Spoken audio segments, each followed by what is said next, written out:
Graças a paz, irmãos, tudo bem? Espero que estejam todos bem. Nós agradecemos a Deus por mais essa oportunidade de estarmos juntos aqui. Eu peço a você que agora está vendo esse vídeo, antes de continuar vendo o vídeo, para um pouquinho. Você possa se inscrever no nosso canal para que você fique por dentro dos vídeos que nós temos postado. Que você possa ir aí clicar no sininho de notificação para que todas as vezes que nós postarmos um vídeo, você possa receber a notificação de que tem um vídeo novo, e que você possa também não deixar de curtir, não deixar de dar seu like, porque isso aumenta a popularidade do nosso vídeo, e que você também compartilhe com alguém, que você leve a palavra do Senhor para alguém. Esse é mais um momento de reflexão, e aqui eu sou o seminarista Michel Teixeira, da Igreja Presbiteriana do Pilar. E o nosso texto de hoje, ele se encontra em Romanos, capítulo 5, do verso 1 até o verso 5. Você de repente possa estranhar a leitura do texto, porque essa é uma tradução que nós fizemos direto da língua grega. Então você pode acompanhar, não está tão diferente daquilo que se tem nas Bíblias Almeida e outras versões, mas que você possa acompanhar com atenção nesse texto. Diz assim a palavra do Senhor: Justificado, pois, a partir da fé, temos paz com Deus, por meio de nosso Senhor Jesus Cristo, por meio de quem também temos o acesso mediante a fé a esta graça, na qual permanecemos também. Gloriamo-nos sobre a esperança da glória de Deus, e não somente, mas também gloriamo-nos nas aflições, conhecendo que a aflição produz em si a perseverança, e a perseverança, experiência, e a experiência, esperança. E a esperança não envergonha, porque o amor de Deus é derramado em nossos corações por meio do Espírito Santo concedido a nós. Esta é a palavra do Senhor e eu gostaria de orar com você nesse momento. Deus, nós estamos diante de Ti, Senhor, Pai, diante da Tua palavra. Pedimos ao Senhor, Pai, que possa, em nome do Senhor Jesus, nos capacitar diante da exposição da Tua palavra. Que o Senhor possa falar aos nossos corações. Pai querido, que o Senhor possa, ó Deus Santo, nos revelar aquilo que o Senhor tem para nós. Oramos em nome do Seu Filho amado, Jesus. Amém. Irmão, esse ano de 2020 tem sido um ano de grande desafio, né? Para toda a humanidade, não é só para o Brasil. São para todos os países do mundo, né? Nós temos vivido aí muitas dificuldades, muitas lutas. E uma das coisas que eu tenho percebido diante dessas lutas, que muitas pessoas têm dado uma ênfase muito grande diante das adversidades, como se essa luta fosse somente do presente momento, como se nunca houvesse existido. E eu gostaria de lembrar com vocês, quando Salomão escreve lá em Eclesiastes, de que não há nada de novo debaixo dos céus, porque tudo já aconteceu e vai acontecer novamente. Então o que ele quer dizer com isso é que dificuldades, aflições e lutas sempre existiram e sempre vão continuar existindo. Se você dar uma pesquisadinha na história, você vai ver que já houve muitas outras dificuldades, lutas, pandemias já existiram, doenças, pestes, né? Não tínhamos a quantidade de remédio hoje que se tem. Então os problemas sempre existiu e certamente virá outros. Sempre vai existir. E algumas pessoas têm utilizado essa dificuldade, essa pandemia que tem acontecido, como uma explicação da seguinte forma, dizendo que isso é um castigo de Deus para a humanidade, como se a vida cristã fosse somente flores. Porém, eu queria discordar desse pensamento, porque se o Senhor Jesus, se Deus fosse nos castigar diante daquilo que nós merecemos, certamente nós teríamos já morrido, nós não estaríamos de pé. Então, através da graça do Senhor é que nós estamos de pé. Então o Senhor não nos dá aquilo que nós merecemos, Ele nos dá aquilo que nós precisamos. Então, diante dessa dificuldade que nós temos de interpretação, o apóstolo Paulo vai justamente aplicar e mostrar a todos que a vida cristã, ela não é só flores, não é só facilidades, não é só coisas boas, mas também tem algumas dificuldades, algumas aflições. Porém, essas aflições elas vão produzir alguns frutos, né? Naquele que foi justificado, naquele que tem a vida com Deus. E eu gostaria de justamente, diante desse texto, pensar com vocês sobre os benditos frutos da justificação, para que nós pudéssemos analisar quais são os frutos que nos é proporcionados através da nossa vida com Cristo, através daquele momento que nós fomos justificados através de Cristo Jesus. E a partir desse momento nós temos uma vida nova, uma novidade de vida em Cristo, e essa vida vai produzir alguns frutos. E eu gostaria de justamente pensar com vocês nesse momento sobre esses benditos frutos, esses frutos abençoados da justificação. Mas antes de já entrar propriamente nessas aplicações, eu gostaria de fazer uma aproximação do texto com você, para que você possa entender um pouco de o que acontecia, como que aconteciam as coisas, como que a carta ela surgiu e a quem foi endereçada, né? Então, o apóstolo Paulo ele vai escrever essa carta por volta do ano de 58. Existe aí uma discussão sobre a datação exata, porém isso não vai ser tão importante, não vai tirar a eficácia da carta, né? E então Paulo ele dirige essa carta à igreja que se encontrava em Roma. Essa igreja ela era composta por judeus e gentios. Algumas pessoas vão dizer que essa carta foi endereçada diretamente aos judeus, porque Paulo fala continuamente sobre o relacionamento da vida cristã e a lei, sobre o povo de Israel. Porém, em alguns momentos Paulo vai também tratar sobre a questão dos gentios. Então, nós não sabemos exatamente o público que Paulo escreve, porém Paulo escreve especificamente para a igreja. E o interessante dessa carta é que ela vai dialogar tanto com os gentios quanto com os judeus. Então ela vai trabalhar com os dois grupos que existiam naquela igreja, buscando a comunicar o evangelho e fazer uma unidade. Interessante que Paulo consegue conversar com os dois grupos nessa carta, né? E é muito interessante que essa carta aos Romanos é uma carta considerada por muitos teólogos como um tratado maravilhoso de teologia, porque são profundas expressões e profundas mensagens que o apóstolo Paulo vai comunicar nessa carta. Então é uma carta extremamente rica, é uma carta que Paulo consegue declarar de forma clara o Evangelho. O que é o Evangelho? É a boa notícia de Cristo Jesus. Mas qual seria essa boa notícia? Então Paulo começa no capítulo 1, você vai ver aí o desenvolvimento após a saudação, Paulo deixando claro do estado que o homem se encontra. Como que o homem está sem Deus. Então ele vai dizer que o homem está morto, que o homem está depravado, que o homem pratica uma vida de total distanciamento do Senhor, e por causa disso, dessa vida de pecado, Deus então os entrega a viver uma vida de devassidão, uma vida de pecado, uma vida entregue às piores coisas desse mundo. Então Paulo deixa claro primeiramente como é a situação do homem.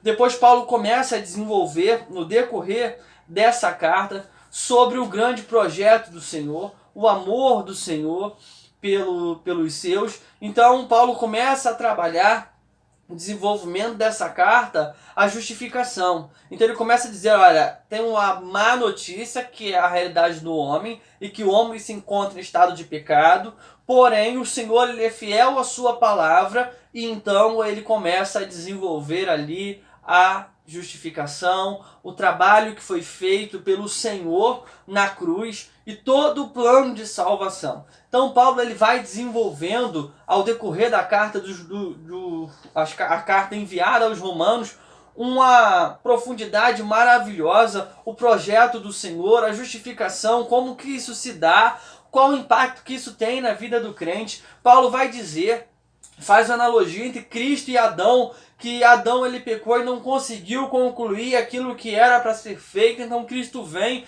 ele é o novo Adão, ele é aquele que consegue cumprir a mensagem. Através disso nós temos o acesso ao Senhor. Paulo fala da restauração do povo eleito, Paulo fala sobre questões profundas da salvação.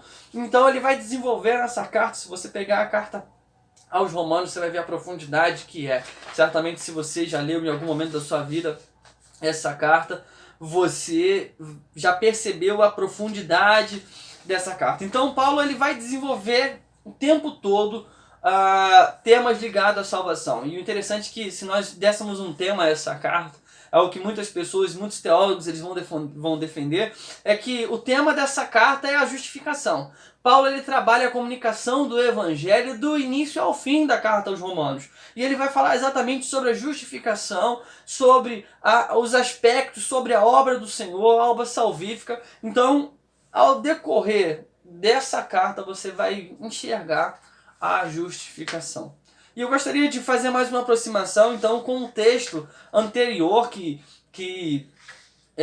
está lá em Romanos 4, que o nosso texto base é Romanos 5, só que no texto anterior, logo no início do capítulo 4, do 1 ao 12, Paulo então ele começa a apresentar o tema da justificação. E ele vai dizer que a justificação, que a salvação, ela não se dá por obras. Então, nesse ponto exatamente, Paulo estava falando diretamente com os judeus. Ele estava dizendo o seguinte, que a justificação ela não se dava por mérito algum humano. Não era nada que o homem pudesse fazer que poderia produzir, então, a justificação, mas somente e especificamente pela fé.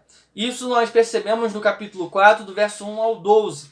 E mais adiante, então, Paulo vai continuar dizendo, aí já do capítulo 4, do verso 13 até o final do capítulo 4, que é o verso 25, Paulo ele vai então dar o exemplo, né? Ele vai terminar de arar a terra, vai afofar a terra, para que ele venha então com um novo tema, um novo assunto mais profundo, né? Então Paulo ele fala que a salvação ela não se dá por obras, é exclusivamente pela fé. Então Paulo vai dar o exemplo no final do capítulo 4 de Abraão, que Abraão, através da fé, porque ele creu e respondeu com fé, foi-lhe imputado como justiça, ou seja, Abraão não foi salvo por obras, mas única e exclusivamente pela fé ele foi justificado. Então quando chega no capítulo 5, Paulo então vai aprofundar a explicação, né, da justificação e vai trazer como a justificação ela se dá, quem é que opera a justificação e o que ela produz na vida daquele que foi justificado, que é justamente o texto a qual nós vamos nos debruçar agora, que é Romanos capítulo 5.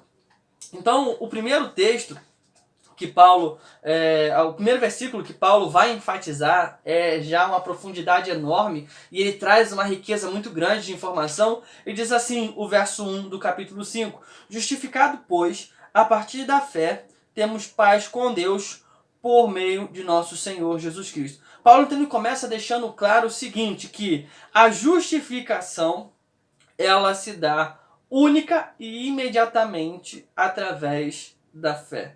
Ou seja, ele deixa claro que a justificação ela se dá somente pela fé, né? A partir da fé, por meio da fé. Ou seja, ele vai dizer que ninguém pode fazer nenhum ato, nem eu, nem você, nem ninguém pode produzir alguma coisa que vá justificar, que vá tirar da vida do ímpio a ira do Senhor. Não, não é ato nosso, é única e exclusivamente a partir da fé. Então, é justamente o ato de você crer naquele que pode justificar. E um segundo interessante, um segundo aspecto, né, que ele vai trazer sobre, primeiro, a justificação ela só se dá através da fé. Então ele vai dizer o que a justificação proporciona na vida daquele que foi justificado, né? Então ela se dá a partir da fé e então ela traz paz com Deus àquele que foi justificado. Ou seja, aquele que foi justificado, aquele que através da fé foi justificado, agora ele tem paz com Deus. Então, através da fé tem acesso a essa graça que nos traz paz com Deus. Então, não, ou seja, não é uma ação humana, não é algo que eu pratico que vai proporcionar a mim a salvação. E aí no final desse verso ele vai dizer quem é e por meio de quem que nós obtemos essa justificação, que é justamente por intermédio do Senhor Jesus Cristo, né? Ele diz por meio de nosso Senhor Jesus Cristo. Ou seja, ele deixa claro que a justificação vem por intermédio do Senhor. Ou seja, o único que pode proporcionar a justificação ao ímpio é o Senhor Jesus. E isso se dá mediante exclusivamente a fé. O verso 2 a gente vai caminhar mais um pouquinho. O apóstolo vai dizer assim, olha, por meio de quem também temos acesso, mediante a fé, a esta graça, na qual permanecemos, também gloriamo-nos sobre a esperança da glória eterna. Paulo ele vai continuar a expressar que mediante a fé temos acesso a essa graça. Então ele vai dar mais uma, vamos dizer assim, ele vai dar mais ênfase sobre a obra do Senhor Jesus. E o interessante é que essa obra faz com que nós estejamos, ficamos presos ao Senhor, nós permanecemos, nós só não estamos, não é um estado momentâneo, nós permanecemos nesse estado de justificação quando o Senhor Jesus nos justifica, ou seja, ele vai ratificar que não é uma obra humana que vai justificar a nossa vida diante do Senhor. Então o verso 3, depois de colocar, né, essa base da justificação, o que ela produz e quem é que opera essa justificação, Paulo então ele vai começar a apontar a realidade da caminhada cristã, né? Ele vai deixar claro que a caminhada cristã ela vai produzir frutos a partir da justificação. Então o verso 3 ele vai começar assim, e não somente, mas também gloriamo-nos nas aflições, conhecendo que a aflição produz em si a perseverança. Então aqui nós temos o desenvolvimento dos frutos. Paulo então vai apontar quais são esses frutos. E o interessante olhar nesse texto, que Paulo ele é muito claro sobre a vida cristã. Paulo ele não permite que o olhar no porvir o impeça de enxergar as dificuldades que nós vamos ter na vida cristã, ou seja, o que eu e você vamos passar. Paulo então ele vai deixar claro que a vida cristã ela é marcada sim por lutas, por aflições, e essa palavra aflição, tanto eu quanto você sabe muito bem o que é aflição, são problemas, são coisas que surgem a todo tempo, semelhante ao que nós vivemos hoje. Paulo então ele está dizendo o seguinte, olha, a aflição, a partir de que nós fomos justificados, nós vamos viver algumas aflições, dificuldades, e nós também vamos nos gloriar não somente pelo ato de justificação que o Senhor fez por nós, mas também nas aflições que nós passamos nessa vida, porque as aflições elas vão produzir alguma coisa, e a primeira coisa que essa aflição vai produzir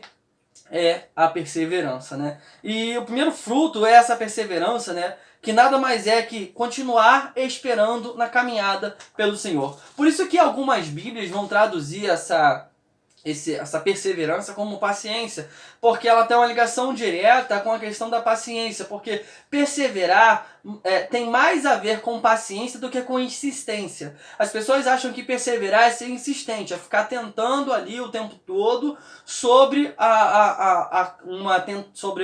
algo que você quer, sobre alguma coisa que você almeja. Não, a perseverança a qual Paulo se refere é esperar que o Senhor possa agir naquela situação. Ou seja, você está diante de uma aflição, então você vai perseverar da seguinte forma: eu vou esperar no Senhor o tempo que for necessário para que Ele venha intervir na minha vida, nessa luta a qual eu estou vivendo, nessa aflição ou nessa tribulação. Então esse seria o primeiro fruto, né? Então a aflição, ela vai gerar em nós a paciência, a perseverança, que é esperar no Senhor a ação dele. E não tentar muitas das vezes, o tempo todo, acertar ou resolver qualquer tipo de problema ou situação que nós estamos vivendo.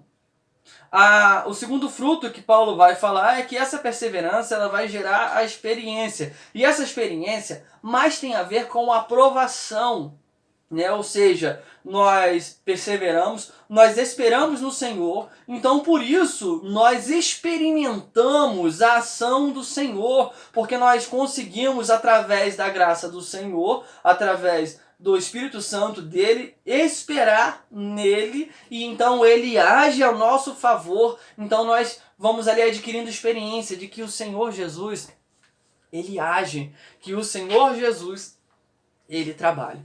Então, interessante que essa perseverança, ela vai gerar experiência, ela vai gerar aprovação na vida daquele que foi justificado. Olha que interessante. A justificação, ela vai produzir frutos. E ela produz frutos diante de lutas. Olha que interessante, meu irmão.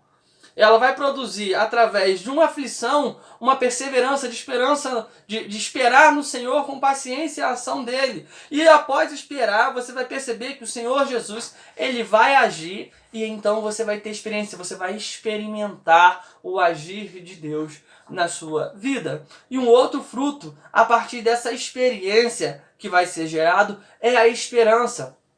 E o que seria essa esperança? Quando nós vamos para o original do grego, essa palavra esperança, ela traz uma ideia de que é como se nós nos esticássemos, né? Você fosse ali se esticando para conseguir alcançar alguma coisa. É mais ou menos quando você está sentado no sofá da sua casa e você tenta pegar o controle no REC, né? Ou em algum outro lugar, ou numa mesinha. Então você vai se esticar, que seu objetivo é pegar o controle. Então, o que Paulo está dizendo é o seguinte: essa esperança que é gerado é o nosso olhar sendo focado no futuro, o nosso olhar sendo focado no porvir. Ou seja, através dessa experiência que nós entendemos que o Senhor age, nós então focamos no porvir, naquilo que o Senhor tem a fazer, naquilo que o Senhor vai fazer na consumação dos séculos. Então, a nossa esperança, ela é firmada no Senhor, porque nós entendemos que o nosso Senhor, ele produz em nós frutos. E o resultado desses frutos é a confiança e a esperança de que, olha, o Senhor, ele vai concluir a obra que ele começou. O verso 5, então, ele vai concluir esse texto dizendo que essa esperança não envergonha, porque o amor de Deus é derramado em nossos corações por meio do Espírito Santo. A esperança não envergonha por quê? Porque a nossa esperança é o Senhor Jesus. Aquilo que o Senhor Jesus prometeu para mim e para você, ele vai cumprir. Então a nossa esperança, ela não vai sofrer nenhum tipo de dano. Por quê, meu irmão? Quando nós colocamos a nossa esperança naquilo que é terreno, nós podemos sofrer algum tipo de decepção. Porém, quando nós colocamos a nossa esperança no Senhor, a esperança é de que aquilo que o Senhor prometeu, ele vai cumprir. Nós não vamos ficar tristes e nós não seremos decepcionados. Por quê? Porque o Senhor Jesus, ele é fiel à palavra dele. Tudo aquilo que ele diz, ele vai cumprir. E como nós continuamos e como nós recebemos isso? Através da obra do Senhor Jesus. Através da justificação, nós recebemos e provamos desse amor, porque em nós habita o Espírito Santo do Senhor. Queridos, então diante desse texto, é um texto profundo, eu gostaria de fazer algumas aplicações sobre os benditos frutos da justificação. Quais são eles e quais são os aspectos que nós podemos aproveitar na nossa vida desses frutos. E o primeiro fruto que nós temos a partir da justificação, que a justificação vai gerar em nós, é a paz com Deus. Queridos, justificados, verso 1. Justificados, pois, a partir da fé, temos paz com Deus. O primeiro fruto que Paulo vai especificar para nós, para a minha vida, para a sua vida, é justamente a paz com Deus. Irmãos, nós podemos estar no melhor local do mundo, no local mais bonito, ser cercado de quem for, das pessoas mais especiais do mundo, ter a quantidade de dinheiro e riquezas que for ao nosso redor. Se nós não tivermos em paz com Deus, nós não conseguimos nos satisfazer, gozar dessa felicidade que está ao nosso redor. Porém, o inverso disso, ainda que nós estejamos na prisão mais escura e mais úmida, se nós tivermos paz com Deus, nós temos tudo. Um exemplo disso é o apóstolo Paulo, que produziu muitas de suas cartas dentro da prisão. E seu momento de comunhão e cartas essas que são riquezas para nós hoje.